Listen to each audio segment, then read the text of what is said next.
The thrilling adventures of the Shadow are on the air, brought to you each week by the Blue Coal Dealers of America. These dramatizations are designed to demonstrate forcibly to old and young alike that crime does not pay.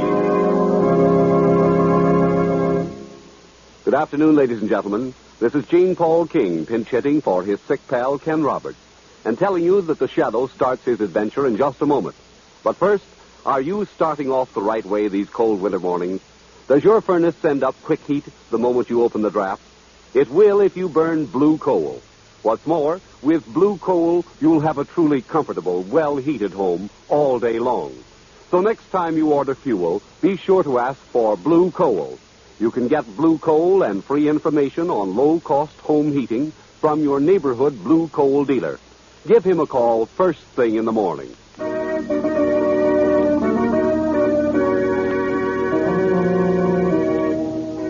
The Shadow, mysterious character who aids the forces of law and order, is in reality Lamont Cranston, wealthy young man about town.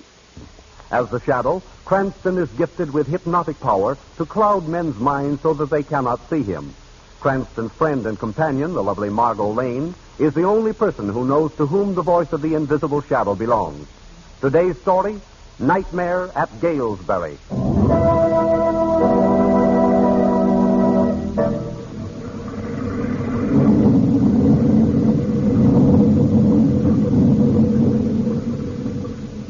Close the window, nurse. It's beginning to pour again. Yes, Dr. Blair. Now, sir, why do you wish my death? Can't you understand that we here at the sanatorium are doing everything in our power to restore your health of mind again? I don't wish your death, not at all. That's not the case at all, you know. What is, then? It's difficult to explain. That is, I don't quite... There. There, we saw the lightning then, Now we know that thunder is coming. There, you see. We didn't wish it, but we knew it must come. Just so do I know that death is coming for you, Dr. Blair. There are more things in heaven and earth than you dream of, Doctor. What's led you to think of my death?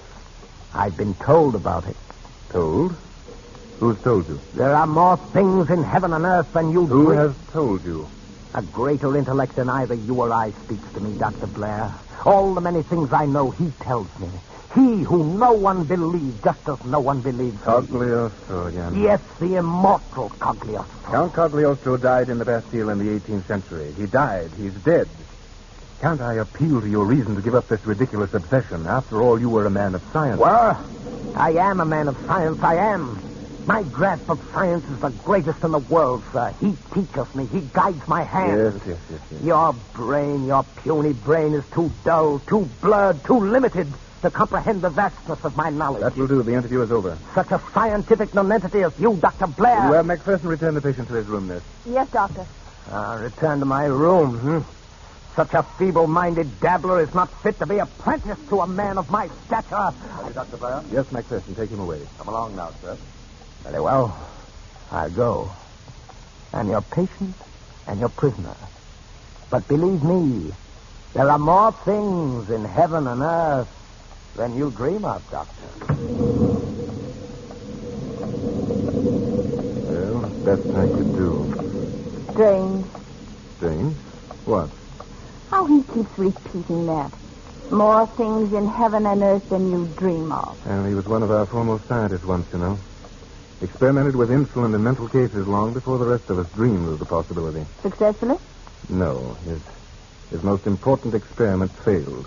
An experiment on which he had based all his hopes. I see. Contrary to all his theories, the patient, a young girl, I believe, died after treatment.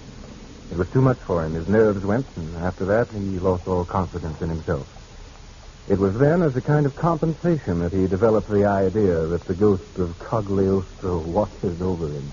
You take quite an interest in this case, don't you? I suppose I do. I've been working desperately hard to cure him. You work too hard, Doctor, much too hard. I don't believe you've had a free moment in weeks. Oh, really, Dr. Blair, you should relax, you know. Well, nurse, Friday night I am having friends down for the weekend. You've heard me speak of them, I think. Lamont Cranston, Margot Lane. Oh, yes. And I mean to let everything slide and do nothing but enjoy myself until Monday morning. Good. Maybe Monday noon. Even better. It's a risky business for a man in your line. What is it? You notice how the lights are dimming? Yeah, the storm. I hope it doesn't upset the power plant at Gaelsberry. They're going fast. I guess I'd better get some candles. Say, Yes? what was that? What? Didn't you hear anything? No. Well, maybe you're right about my nerves, Perhaps I heard that. There's a shot. Listen, there's some kind of disturbance in the hall. Call McPherson. The lights are gone. I can't find the door. Hurt yourself? No, just stumbled. Find it? Yes, but it won't open. What do you mean? It's locked. Locked? From the outside. Impossible. Let me try it. Here, I don't see how... Oh, it is. McPherson! McPherson! Where are you, McPherson? McPherson! McPherson, can you hear me? Open the door!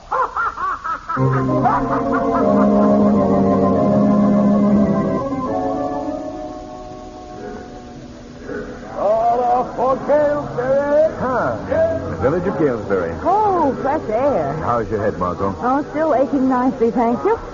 Is this where Bill Blair lives? Oh, no, he lives about 15 miles over that way. 15 miles? Oh, how many crosstown blocks is that in round numbers? Well, I'm not sure, but I'd say approximately plenty. But he's sending his chauffeur for us, my lady, never fear. Are you sure he said Friday night, Lamont? Oh, absolutely. We're to pick him up at the sanatorium and then adjourn to the manor house for a weekend of Bill's fresh milk, fresh eggs, and old stories. Oh, Lamont. Two blazes. Buy something, please. Buy something. Buy something, please. There's a blade. Well, no, thanks. Afraid I don't need a thing. Buy something, mister. Something you need, mister. Buy something, please. You see anything you like, Margot? No, not a thing, Lamont. Oh, listen. Didn't you say you promised to bring your sister's boy a present?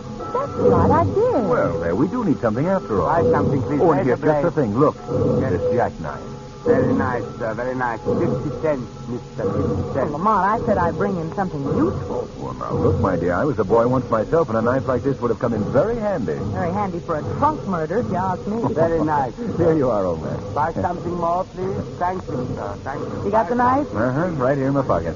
Oh, I say, remind me to call Weston around 10, will you, Margot? He may want to drive up and join us. All right, I'll remember. How's your head? Still aches. Bill will know exactly what to do for it when we get there. That is, if we ever do get there. Oh, we will. You go sanitarium? Dr. Blair's, yes? Why, yes. Are you Bill's chauffeur? Dr. Blair's chauffeur. Name's Dorfel. Car waiting. You come. Oh. Quite a chauffeur Bill's got. What do you suppose he is, West Indian? I'd say so. He must be all of 7 feet tall. A man that size could crack a skull with 2 fingers. I hope he likes it. So do I. Come now. Car waiting. But I don't particularly think he does. Coming.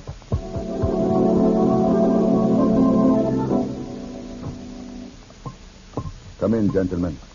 Come in, ladies. If you'll just tell the doctor that Mr. Cranston and Miss Lane are here. Dorfel, tell. Please, you wait here. Thank you. Well, handsome little place Bill has here, isn't it? Yes, it's handsome, but I could easily develop an attack of the creeps just the same. I'll be glad when Bill plays. What's that? Knocking. Oh, the door over there. Somebody in the other room wants to get in. I'll see. Yes? What is it? Will you open the door, please? I'm locked in by mistake. Oh, just a second. Good evening. You know me? Know you? No, I don't think I do. Well, that is unfortunate. I must then introduce myself. I am Sigmund Arnold, the world-famous organist of whom you must have heard. Zygmunt Arnold? Yes. Why, yes, we've heard of Zygmunt Arnold, but you... Careful, there's the patient. Just agree with him. Oh. Why, of course we've heard of you, Mr. Arnold. We're delighted. Dear child, thank you. I came here to be treated for my nerves. They were never too good, you know. And now they won't seem to let me out. I haven't minded so much until tonight. But I have a concert at Angelus Hall, and I really must be there. Will you be good enough to help me escape? Good evening, Miss Lane. Mr. Cranston, I am Dr. Griswold. I do hope I've not...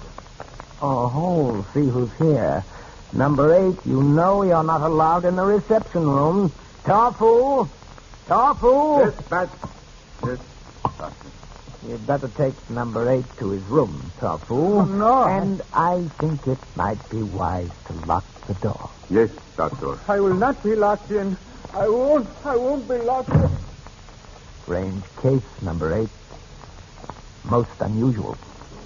Oh, I beg your pardon. Won't you sit down? What can I do for you? We've come to see Dr. Blair. Oh, yes.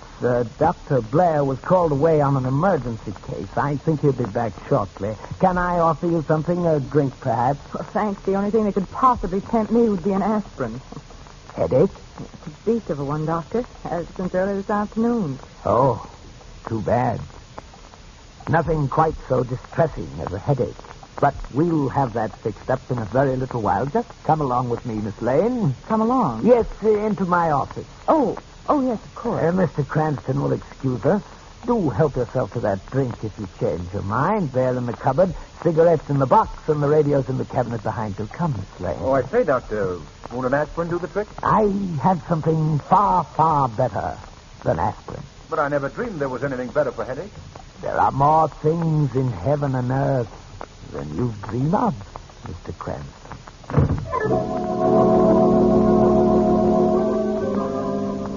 Did you ring for me, Mr. Weston? Oh, yes, Sam. I dozed off. Has Lamont Cranston phoned? No, sir, he ain't. I thought maybe I'd missed it. I'm expecting him to... Ah, there it is. I'll get it, Sam. I'll get it. Hello? Hello? Oh, hello. Who? Oh, Bill Blair. Hello, Bill. Huh? Bill, I can't hear you. What is it? What's the matter? What? Gatehouse. What gatehouse? What? Tell Lamont what? He's with you, isn't he? Isn't he, Bill? Bill, what in the blazes is going on? Bill! Bill! Bill!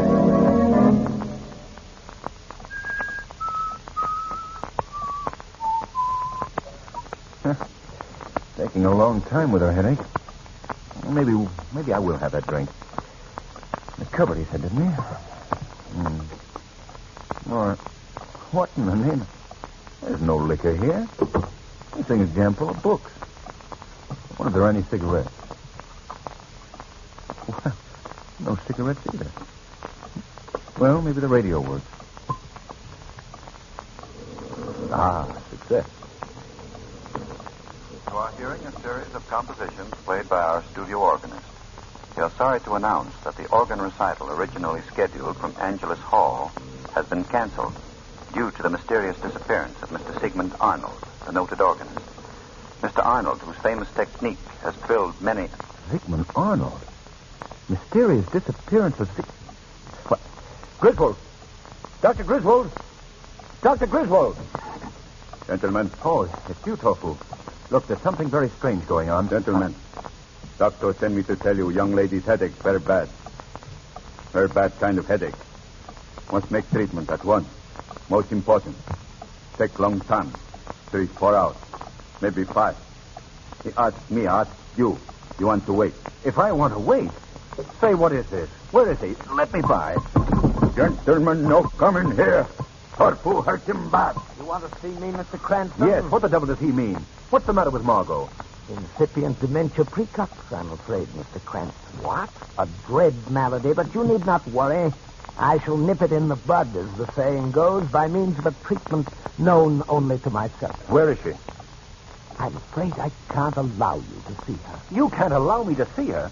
Now listen to me, Griswold. We haven't asked for treatment, and I demand that Miss Lane be released immediately. You demand? You demand? Of course, Mr. Cranston. Just as you say, sir. As a matter of fact, if you really prefer that I don't treat the girl, I shall... Oh! Tofu, my pet. Well done. Your master approves. The timely blow, the splendid timely blow. Now, Mr. Cranston, what are your demands? You don't speak. Take him away, Tofu. Lodge him in the gatehouse with my other enemy, where I shall attend to them both in my good time. In my good time, when I have treated Miss Lane's aching head. When I have proved to the world that the great spirit master Cagliostro guides my hand. That there are things in heaven and earth beyond men's dreams.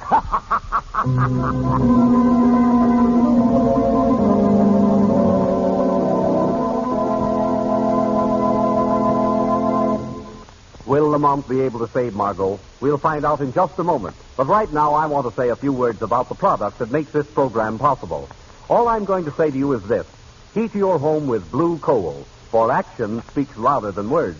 And blue coal certainly gives you action. Fast action in the morning when you want a quick flow of ready heat to the upstairs rooms, and steady action all day long. Yes, for comfortable, even, dependable heat, morning, noon, and night, you can't beat blue coal. For blue coal is America's finest hard coal, mined thousands of feet below the ground in the region where only the very best hard coal is found. So insist upon blue coal. You'll find your blue coal dealer friendly and eager to help you with free information on low-cost home heating. Ask him about the blue coal heat regulator, the economical modern thermostat that opens and shuts furnace dampers automatically. It will save you thousands of steps and cut down your fuel bills, too. Blue coal and a blue coal heat regulator make the modern combination for convenience, economy, and comfort. Your neighborhood dealer's name is listed in the Where to Buy It section of your classified telephone directory under the words Blue Coal. Phone him tomorrow. And now, back to Lamont Cranston.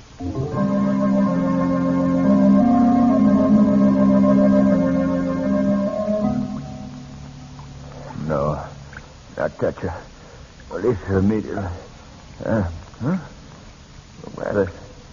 Where in the... Oh, yes. I remember. Who's there? I can't see you. Who's there? Lamont. Bill. Bill, is it you? Yes. Where's Margot? No, with Griswold. Griswold. Why, he's one of my patients. What? Yes, he's obsessed with the idea that Cagliostro is his guardian angel. This is just the opportunity he needs to use my insulin. Insolent? Yes, he's absolutely fascinated with it. Cause of his downfall. Bill, do you think he'll... I think he'll undoubtedly kill her if we don't stop him. There's no hope of Tofu being... He's another one of them. Griswold's absolute slave. Oh. 3 days ago, they attacked my male nurse, McPherson, and killed him with his own gun. When they broke in the door of my office, I tried to get out to an emergency passageway under the building. But Tofu caught me, took my keys. The next thing I knew, I was regaining consciousness here in the gatehouse with my leg broken. Bill, we've got to get out of here. Yes, try and do it. A few minutes ago, Tofu caught me putting in a call to Weston and ripped the telephone off the wall. Didn't you say something about an underground passageway? Yes, but that's out in the ground. Can't do us much good. Got to get to Margot. Maybe we can work the bolt from the inside, Bill. It wouldn't help much if we could. The door opens out on the highway, not into the ground. Oh. Besides, Lamont, you'd have precious little time to work with Tofu coming to the door every few minutes to make sure his birds haven't flown. I tell you, I wouldn't come to grips with him armed with anything less than a revolver. But can't you handle him psychologically? That's quite a job, old man. His one weakness is a wild obsession with cutting instruments. Swords, razors, and all that sort of thing. It's as dangerous as dealing with the worst sort of trunk murderer. Yes, I see. What was that? I said trunk murderer. Trunk murderer. Come in handy for a trunk murder, if you ask me. Now, what are you talking about? Something Margot said earlier this evening when the world still seemed sane. If they didn't rifle my pockets up... No, here it is. Here what is? Something with which to fascinate Tofu. A real shiny, sharp, long-bladed jackknife. Do you get the idea? Yes, I think I do. I think I do. Say, there's a chance with that, Lamont. The one real chance we've got left. Now, let's see. He'll come back any moment now, and when he does, I'll just listen. Here he comes. I'll occupy him with the knife while you sneak quietly away. And what about the wall? There's a low place in the wall about 90 feet below the gate. I think with luck you'll be able to get over it while I'm coping with Tofu as best as I can. You know what you want done? What? The salt of the earth. You're here? Yes, Tofu, we're here. Good. No, go away. Come in, Tofu. I've got something to show you. No one to see. Oh, you'll want to see this. Strike a match, Lamont. There you are. Look, Tofu. Look. Look how it shines. Sharp, too, like a razor. Oh, nice. Yes, a knife. Here it is. It's yours. No. Come on, touch it, Torfu. No. Well, we thought you'd like it. We thought you liked sharp things. No. No. Why, it's all for you, Torfu. All you have to do is take it. No. No. Give me. Tofu one. That's right. Now sit here beside me, Torfu, and you can have it. Good luck, Sir Galahad. Get over the wall. Like it, Torfu? Tofu got knife. Shine. Sharp. He got knife.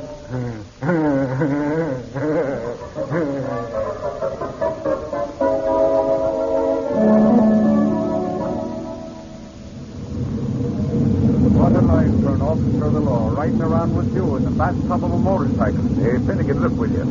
What is it I see on top of the wall yonder? I don't know, but I see it myself. Why, it's the sanitarium figure. See any, Finnegan? Well, maybe something's happening at last, O'Shea. Come on, me boyo. We'll give him a bit of a surprise.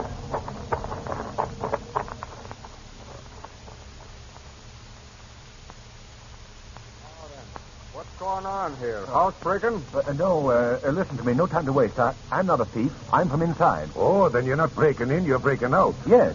Now, look. The man inside who is presumably the doctor is, as a matter of fact, a madman. Oh, I see. The doctor is a madman. Well, now, isn't that just the way they always talk, okay? Now, please, don't make any mistakes. My name is Lamont Cranston, and I'm Sure, you're a fine gentleman, and we're just going to take you back to the good doctor, where you'll be safe and comfortable. Oh, no, you don't. Private Uncle O'Shea. No, listen to me. I tell you, I'm Lamont Cranston. Oh, thank you, officers. You've done your duty in returning the patient, but I'm afraid I can no longer be responsible for him. 4 breaks in 1 month. I really must ask you to take him into custody and hold him until I can arrange a transfer. Well, I guess it's in the line of duty. Yeah, now, just a minute. Say, Doctor, Yes, my good man? this fella said his name was Lamont Cranston. Now, I've heard that name before somewhere, and I wondered if...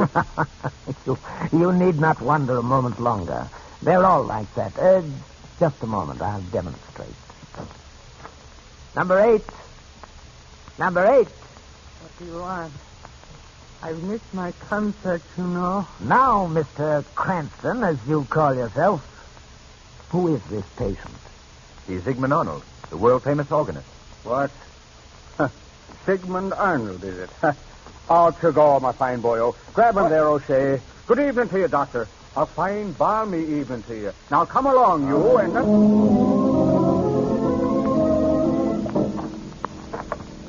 Now, take it easy, and nothing's going to happen to you. I only want to point out to you for the record, gentlemen, that Dr. Blair, the real owner of this establishment, is in that gatehouse over there at the mercy of a black monster 7 feet tall. Sure, I know. With green eyes, and snakes are coming out from the top of his head, No, Now, come along now, and enough of your talk. What in blazes is that you hear that? Now, what is it? Throw your light over there. Look at the window. Sure, heaven preserve us. He's right. 2 men are fighting over there. 2 men. A man and a giant, if you ask me. Don't shoot. Master! Oh, you should have held your fire, men. The big one has run out on the highway. Don't worry about him. The slave won't deserve the master. Well, one of us is lonely, Mr. Cranston, and I'm afraid it ain't you. I want to say right No now... time to talk now. You attend to Dr. Blair. I have an appointment, an urgent appointment, to keep with Griswold.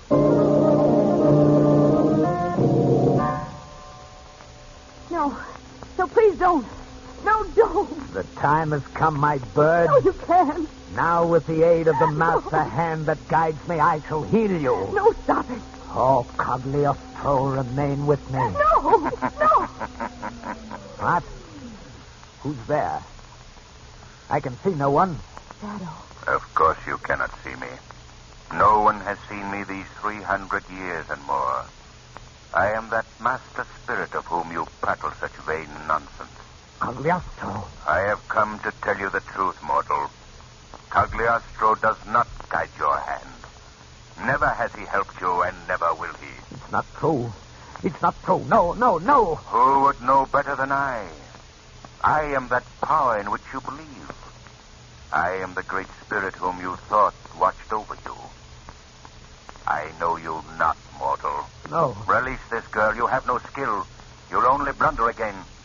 And I, who know all, tell you this. No. If that is true, then I am nothing. Nothing. You were something once and can be again. Go to the doctor who is watching over you. He can help you. Go to him. No. No, it's all over. I'm a failure. Where are you going? Through a passageway which leads under the building to death. If you attempt to escape, they will kill you. It doesn't matter. Come back. Come back, Griswold. It doesn't matter. Nothing matters. Nothing. Nothing.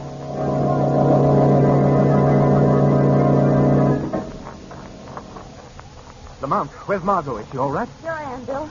Safe and sound, Pink. Oh, good, Margot. Where's Griswold? Look, isn't that someone moving along the wall? Throw your flashlight over there. There's something there, all right. And why, it's Griswold. Griswold, what are you doing? Don't come any closer, Dr. Blair. This last trick is mine. He's got a gun. McPherson's revolver. Yes, gentlemen, McPherson's revolver. He mustn't get away. He's completely out of control. What can we do? What's that? Look at the circle. It's Tofu. Master, you not leave Tofu. Not leave me, master. Stand back. I'm going over the wall alone. No, leave me. No, no. Back!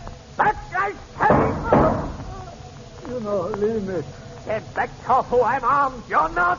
Tofu, I got knife. Put down the knife. Knife. Tofu. Put down. Back. Ah! No, you go, and Tofu go. He's dying. Is there nothing we can do for him? Nothing but pray for both their souls. Pray for both their souls.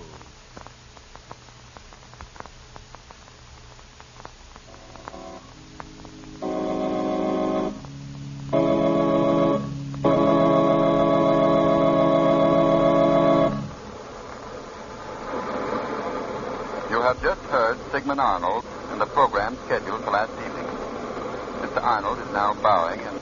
Well, God's in his heaven again. Lovely weekend. Well, I'm afraid it wasn't very restful. My dear friend, I shall weekend hereafter in the pastoral calm of Broadway and 52nd Street. But I did get something out of it, you know. What was that? My headache. It's completely gone.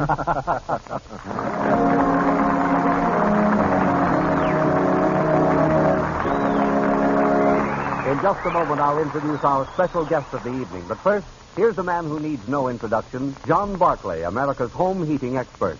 Mr. Barclay. Thank you, Gene Paul King, and good evening, friends.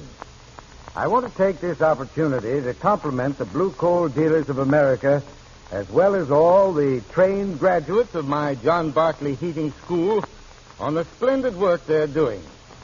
Thousands of letters from grateful householders all over the country have convinced me that more people this year than ever before are taking advantage of their neighborhood Blue Coal Dealers' free John Barclay heating service. So if you have any heating problem, follow their wise example. Just phone your neighborhood Blue Coal Dealer and tell him you want the free advice of a John Barclay trained serviceman. Give him a call tomorrow and start to enjoy better home heating at less cost. Thank you. And now we present our special guest of the evening, Mr. Albert B. Hines, director of the Madison Square Boys Club of New York City. Mr. Hines. Thank you, Mr. Hughes. It's indeed a privilege to be a guest of the good guy, as our East Side boys admiringly call the Shadow. Each week, he's convincing more and more boys that crime does not pay. Like our own boys, most boys are fundamentally honest. Yet many adult criminals have started their careers with a boyhood first offense. As time went on, they came to believe that the only thing wrong with crime was getting caught. Crime, however, is wrong in itself and should not be taken lightly. So parents, treat the first offense seriously. Treated lightly and neglected, crime becomes attractive. Therefore, everyone should learn, as our boys learn from the Shadow, that crime does not pay. Thank you, Mr. Hines. We hope you'll be with us again. Today's story is based on a story copyrighted by the Shadow magazine. The characters, names, places, and plot are fictitious. Any similarity to persons living or dead is purely coincidental. The weed of crime bears bitter fruit. Crime does not pay. The Shadow knows. Next week, same time, same station, the Blue Coal Dealers of America bring you an adventure of the Shadow that will thrill you as you've never been thrilled before. So be sure to listen, and be sure to phone your friendly Blue Coal Dealer for greater heating comfort at less cost. This is Gene Paul King saying, keep the home fires burning with blue coal.